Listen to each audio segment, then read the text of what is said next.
This is Nicholas Bell with IONCINEMA, here to review Come to Daddy, which opens on February 7th, 2020, courtesy of Saban Films. This is the directorial debut of producer Ant Timpson, who you may know for items such as The ABCs of Death, The Greasy Strangler, and Turbo Kid. And it was written by Toby Harvard, who wrote The Greasy Strangler, and it premiered at the 2019 Tribeca Film Festival. It stars Elijah Wood as a 30-something named Norval Greenwood, who receives a mysterious letter from his estranged father, who he hasn't seen for 30 years. He leaves his home in Beverly Hills to go visit said father in Oregon and finds Stephen McHattie as a drunken alcoholic that's surprised to see him. Their reunion quickly devolves with Mr. McHattie trying to hit Elijah Wood with a cleaver, and he has a heart attack and dies, and that's when we come to understand that there's a lot more going on here in the story, as Martin Donovan, who plays Elijah Wood's real father, is locked in the basement.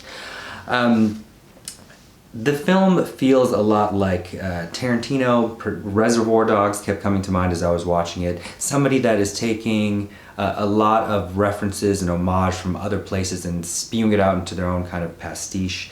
Come to find, Mr. Timpson was more influenced by Straw Dogs than Reservoir Dogs, and there are a few bits of cringy-worthy, gratuitous violence that do work, but it's just this film actually could have used a lot more spice.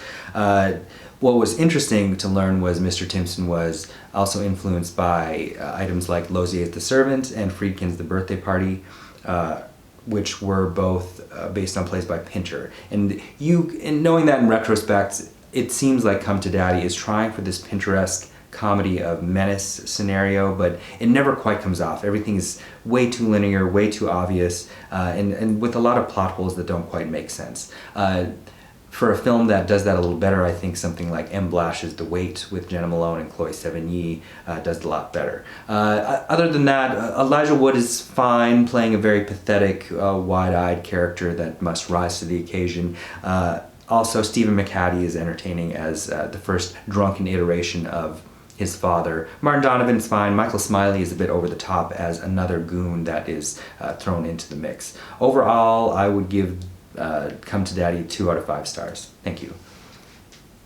Hey, this is Eric from IONCINEMA.com. If you want to support us, subscribe below. For more reviews, interviews, film festival coverage from Sundance, Cannes, Toronto, you want to check out these guys on this side.